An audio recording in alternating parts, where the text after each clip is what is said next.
తరచూ ఛాతీలో నొప్పి వచ్చిపోతున్నప్పుడు మనలో చాలామంది డాక్టర్ సలహా మేరకు ఈసీజీ తీయించుకుంటూ ఉంటారు. ఈ పరీక్షలో ఏ కొంచెం తేడా కనిపించినా గుండె జబ్బు ఉందని నిర్ధారణకు వచ్చేస్తూ ఉంటారు. అసలు ఈసీజీలో తేడా కనిపిస్తే గుండెకు గండం పొంచి ఉన్నట్టేనా? ఈసీజీ రిపోర్ట్ను ఎలా అర్థం చేసుకోవాలి? గుండె ఆరోగ్యాన్ని పట్టి చెప్పే ఈసీజీ పరీక్ష గురించిన పూర్తి వివరాల్ని డాక్టర్ని అడిగి ఇప్పుడు తెలుసుకుందాం.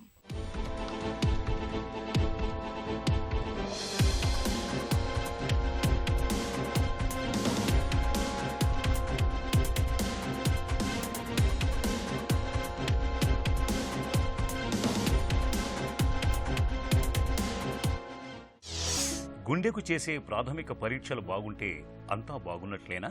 ప్రాథమిక పరీక్షల్లో వచ్చి 3 రకాలు ఉంటాయి: ECG, 2D echo, treadmill test. ఈ ప్రాథమిక పరీక్షల్లో ఈసీజీ కానీ 2D ఎకో కానీ ఏదైనా ప్రాబ్లం ఉంటే చూపిస్తాయి. అంటే హార్ట్ అటాక్ కానీ, ఏదైనా పంపింగ్ యాక్షన్ తక్కువ ఉండటం కానీ, అంటే ఎల్బీ డిస్ఫంక్షన్ లాంటివి. ఈసీజీలోకి వస్తే ఎర్దీమియాస్ కానీ అలాంటివి అంటే చూపిస్తాయి. కానీ వచ్చే ఫ్యూచర్ ప్రిడిక్షన్ అనేది, అంటే లైక్ వచ్చే డ్యామేజ్ని మనం చూపించవు ఈసీజీ ఎక్కువ కూడా. ఆల్రెడీ డ్యామేజ్ అయిన హార్ట్ వరకే చూపిస్తుంది. బట్ థ్రెడ్మిల్ టెస్ట్ వచ్చేది మనకేంటంటే ఫ్యూచర్ ప్రిడిక్షన్. అంటే ఫర్ సపోజ్ థ్రెడ్మిల్ టెస్ట్లో పాజిటివ్ వస్తే కనుక ఫ్యూచర్లో తనకి ఏదైనా హార్ట్ అటాక్ వచ్చే అవకాశాలు ఒక 80% దాకా ఉంటాయని మనకి సంకేతాలు అనమాట. సో జనరల్గా థ్రెడ్మిల్ టెస్ట్ అనేది కంపల్సరీ చేయించుకోవాలి. ఈసీజీ ఎక్కువ బాగుంది కదా అని చెప్పేసి మనం రిలాక్స్ అవ్వకూడదు. ఒకవేళ ఏమన్నా నిజంగా అవి హార్ట్ అటాక్ మార్పులు అయితే మాత్రం అవి కన్ఫర్మ్ చేసుకోవడానికి ట్రోపోనిన్ అనే టెస్ట్ కూడా చేయించుకోవాల్సిన అవసరం ఉంటుంది. సో జనరల్గా ఏదైనా మార్పులు ఉంటే ఒక డాక్టర్ని కన్సల్ట్ చేయడం ఇంపార్టెంట్. ఈసీజీలో తేడాలు కనిపిస్తే గుండె ఆరోగ్యం దెబ్బతిన్నట్లేనా? ఈసీజీలో మార్పులు చాలామందికి సహజంగా ఉంటాయి. అంటే కొంతమంది బీపీ ఉన్న వాళ్ళకి కానీ, లేదంటే ఎర్లీ రీపోలరైజేషన్ సిండ్రోమ్ అంటాం వాళ్ళల్లోనూ, కొంతమంది సైనస్ ఎర్దీమియా అంటాం, అంటే ఊపిరి తీసుకున్నప్పుడు హార్ట్ రేట్ ఎక్కువ ఉండటం, ఊపిరి వదులుతున్నప్పుడు హార్ట్ రేట్ తక్కువ అవటం, ఇవన్నీ చేంజెస్ జనరల్గా జరుగుతూ ఉంటాయి అనమాట. సో ఈ మార్పులు సహజంగా కొంతమంది ఉంటాయి. ఈ మార్పులంత మాత్రం మనం భయపడాల్సిన అవసరం ఏం లేదు. కానీ ఒకసారి డాక్టర్ చూపించుకోవడం మంచిది. ఎకో పరీక్షను ఎలా అర్థం చేసుకోవాలి? ఎకోలో జనరల్గా మనం చూసేది వచ్చి మెయిన్ కాంపోనెంట్స్ అండి. ఒక 4 కాంపోనెంట్స్ ఉంటాయి. అంటే రీజనల్ ఆల్మోస్ట్ అబ్నార్మాలిటీ అంటాం. అంటే గుండె గుండ్రంగా ఉందనుకోండి, ఫర్ సపోజ్ ఒక పార్ట్ సరిగ్గా మూవ్ అవ్వట్లేదు. ఎందుకు మూవ్ అవ్వట్లేదు? అదేమన్నా ఆ కండరానికి సంబంధించి రక్తనాళం ఏమైనా మూసుకుపోయిందా అనేది మనకి ఎకోలో తెలుస్తుంది. దాన్ని రీజనల్ ఆల్మోస్ట్ అబ్నార్మాలిటీ అంటాం. ఇంకోటి మనం చూసేది ఏంటంటే పంపింగ్ యాక్షన్. అంటే జనరల్గా గుండె 60 to 70% పంపింగ్ యాక్షన్ దాని ఎఫర్ట్ ఉంటుంది. అంటే ఎజెక్షన్ ఫ్రాక్షన్ అంటాం దాన్ని. 60 to 70% ఉంటుంది. అదే కనుక తగ్గిందనుకోండి, 40% కన్నా తగ్గిన, 30% కన్నా తగ్గిన, దీని గ్రేడ్స్ ఉంటాయి, మైల్డ్, మోడరేట్, సివియర్ అని. సో ఎల్వీ డిస్ఫంక్షన్ ఇలా గ్రేడ్ చేయొచ్చు ఎకోలో. ఇంకోటి మనం ఇందులో ఎకోలో ఏం చూడగలం అంటే వాల్వర్.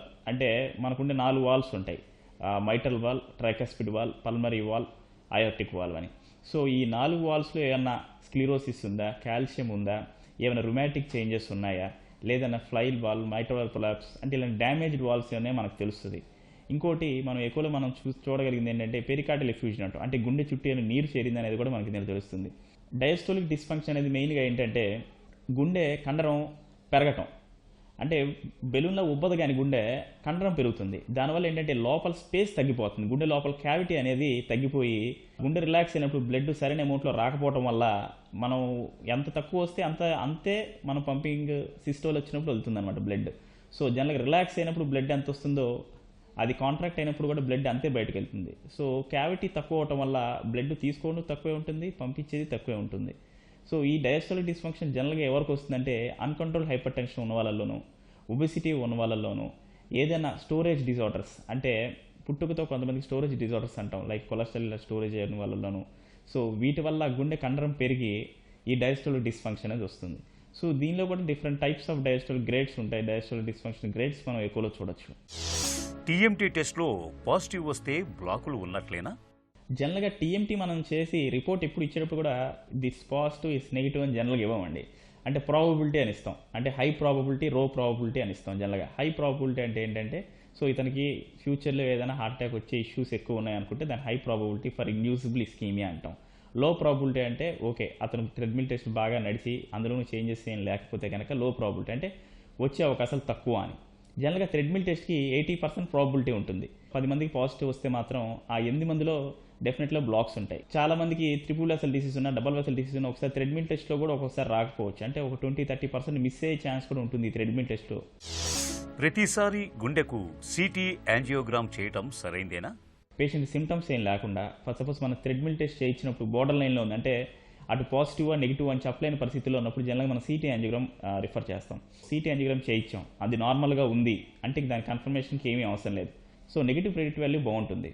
బట్ అలా అని మనం తరచుగా చేయించకూడదు, ఎందుకంటే దీనిలో 2 ఇష్యూస్ ఉన్నాయి. మెయిన్ ఏంటంటే సిటీ కాబట్టి రేడియేషన్ ఇష్యూస్, ఇంకోటి మనం యాంజియోగ్రామ్ చేసేటప్పుడు కాంట్రాస్ట్ ఇస్తాం. సో ఈ contrast induce nephropathy, kidney damage అయ్యే అవకాశాలు కూడా ఉంటాయి. అందులో మెయిన్గా డయాబెటిక్స్ పేషెంట్స్ ఎక్కువ రెగ్యులర్గా చేస్తే మాత్రం ఈ కాంట్రాస్ట్ ఇండ్యూస్ నెఫ్రోపతి వచ్చి ఫ్యూచర్లో కిడ్నీ ప్రాబ్లమ్స్ అంటే క్రోనిక్ కిడ్నీ డిసీజ్ అయ్యే ఛాన్సెస్ ఎక్కువ ఉంటాయి. యాంజియోగ్రామ్లో మనకు ఏం తెలుస్తుంది? యాంజియోగ్రామ్లో జనరల్గా కొరనరీ ఆర్టరీస్లో బ్లాక్స్ తెలుస్తాయండి. జనరల్గా చాలామంది వాల్ బ్లాక్స్, ఈ ఆర్టరీ బ్లాక్స్ ఒకటే అనుకుంటారు. Both are different. వాల్స్ని కవాటాలు అంటాం, అంటే గుండె క్యావిటీస్ లోపల ఉంటాయి కవాటాలు, 2 గదుల్లాగా మధ్యలో ఉండే కవాటాలు. ఆర్టరీస్ అంటే రక్తనాళాలు, గుండె పైన ఉంటాయి ఆ రక్తనాళాలు. సో ఆ బ్లాక్స్ వల్లే జనరల్గా హార్ట్ అటాక్స్ వస్తాయి. వాల్వ్ ప్రాబ్లమ్స్ వేరు, రక్తనాళాల్లో బ్లాక్స్ వేరు. మనకు హార్ట్ అటాక్ వచ్చేది రక్తనాళాల్లో బ్లాక్స్ వల్ల. సో యాంజియోగ్రామ్లో మనం చూసేది ఏంటంటే ఆ రక్తనాళాల్లో బ్లాక్స్ ఎంత పర్సంటేజ్ ఉంది ఏంటి అనేది మనకి యాంజియోగ్రామ్లో తెలుస్తుంది. బైపాస్, స్టెంట్, మందుల అన్న విషయాన్ని ఎలా నిర్ధారిస్తారు? ఒక బ్లాక్ కానీ చిన్న బ్లాక్స్ లేదా 2 బ్లాక్స్ ఉంటే స్టెంట్ వేయటం మంచిది. అదే 3 కంటే ఎక్కువ బ్లాక్స్ ఉండి లేదంటే పెద్ద బ్లాక్స్ అంటే రక్తనాళం మొదల నుంచి చివరి దాకా బ్లాక్ ఉండి అలా 2 కంటే 3 కంటే ఎక్కువ ఉంటే మాత్రం బైపాస్ ఆపరేషన్ పంపించడమే మంచిది. జనరల్గా ఒకసారి మనం స్టెంట్ వేయలేం, బైపాస్ ఆపరేషన్ చేయలేం, అవి కొంతమందిలో ఉంటుంది. అదే దాన్ని ఏమంటారు డిఫ్యూజ్ డిసీజ్ అంటాం, అంటే రక్తనాళం మొత్తం కూడా సన్నగా అయిపోతుంది, అంటే స్టెంట్ వేయలేని పరిస్థితి, గ్రాఫ్ట్ కూడా వేయలేని పరిస్థితి. సో అలాంటి టైంలో ఏం చేస్తామంటే జనరల్గా మెడికల్ మేనేజ్మెంట్ చేస్తాం, అంటే మందులతో కంటిన్యూ చేసి చూస్తాం. జనరల్గా ఈ స్టెంట్ వేసినా బైపాస్ చేసినా ఎప్పుడు బ్లాక్ 70% కంటే ఎక్కువ ఉంటేనే మనం ఈ ప్రొసీజర్స్ అన్నిటికీ వెళ్తాం. ఫర్ సపోజ్ బ్లాక్స్ 70% కంటే తక్కువ ఉంటే కనుక జనరల్గా మందులే ప్రిస్క్రైబ్ చేస్తాం. గుండె ఆరోగ్యాన్ని పట్టి చెప్పే కొత్త పరీక్షలు ఏమైనా వచ్చాయా? కొత్త పరీక్షలు వచ్చి FFR, ఐవస్, ఓసిటీ. FFR అంటే ఏంటంటే యాంజియోగ్రామ్లో కనుక బోర్డర్ లైన్లో ఉంటే, అంటే 60 నుంచి 70% ఏదన్నా బ్లాక్ ఉంటే కనుక అది స్టెంట్ వేయాలా లేదా అని మనకి ఏదైనా డౌట్ వచ్చినప్పుడు, లేదా గ్రాఫ్ట్ వేయాలా లేదన్న డౌట్ వచ్చినప్పుడు అది చేసుకొని నిర్ధారిస్తాం, అది చేయాలా లేదా వదిలేసి మందులు వాడచ్చా అనేది. ఇంకోటి ఐవస్ అంటే ఏంటంటే జనరల్గా రక్తనాళాల లోపల ఎలా ఉంది, మనం చేసే యాంజియోగ్రామ్ ఇవన్నీ కూడా 2D అంటే 3D కాదు అది. సో లోపల ఏం జరుగుతుందనేది మనకు తెలియదు. ఈ ఐవస్, ఓసిటీ అనేది ఏంటంటే లోపల కొవ్వు పలకలు ఎంత సైజు ఉన్నాయి, అసలు లోపల రక్త గడ్డలు ఉన్నాయా, కాల్షియం ఉన్నాయా, లేదా రక్తనాళం సన్నబడిందా, దాని రక్తనాళాల సైజ్ ఏంటి, స్టెంట్ ఎక్కడి నుంచి ఎక్కడి వరకు వేయచ్చు, ఇవన్నీ స్టెంట్ వేసిన తర్వాత ఏమైనా ప్రాబ్లం ఉందా, చిన్న చిన్న డిసెక్షన్స్ ఏమైనా ఉన్నాయా అని ఎవ్రీ మైన్యూట్ క్లూ జనరల్గా మనకి ఇస్తుంది. ఇవన్నీ కూడా కొత్త పరీక్షలు, బట్ ఇవి కొంచెం ఎక్స్పెన్సివ్, ఈ ఐవస్, ఓసిటీ ఇవన్నీ. బట్ ఇవన్నీ కూడా అవైలబిలిటీలో ఉన్నాయి. బట్ మనం బేసిక్ ప్రైమరీ ఇన్వెస్టిగేషన్సే చాలామంది చేయించుకోవట్లేదు. బట్ ఈ ఇన్వెస్టిగేషన్స్ వచ్చి వెరీ ఫ్యూ పీపుల్ మనం అడ్వైస్ చేస్తున్నాం, వాళ్ళ కూడా ఇంకా చాలా తక్కువ మంది చేయించుకుంటున్నారు.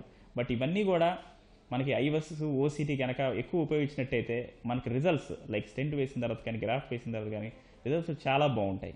గుండె ఆరోగ్యాన్ని పట్టి చెప్పే ఈసీజీ పరీక్ష విషయంలో మనం డాక్టర్ నిర్ణయానికే ప్రాధాన్యం ఇవ్వాలి. రోగి ఆరోగ్య పరిస్థితిని, వయసును బట్టి ఈసీజీ రిపోర్ట్ను అంచనా వేయడం ద్వారా డాక్టర్లు మన గుండె ఆరోగ్యంపై ఒక అంచనాకు వస్తారు, మనకు భరోసానిస్తారు. ఇక ఈరోజు కార్యక్రమాన్ని ముగించే ముందు ఆంధ్ర హాస్పిటల్స్ సమర్పించే ఒక చిన్న చిట్కా మీకోసం. షుగర్ జబ్బును అదుపులో ఉంచుకునేందుకు నేరేడు గింజల పొడి, మెంతి పొడి, పసుపును సమపాళ్లలో తీసుకుని మిశ్రమంగా చేయండి. భోజనానికి ముందు ఈ మిశ్రమాన్ని రోజుకు 2 మిల్లీగ్రాముల చొప్పున నిత్యం తీసుకోవడాన్ని అలవాటుగా చేసుకోండి. మధుమేహం చక్కగా అదుపులో ఉంటుంది.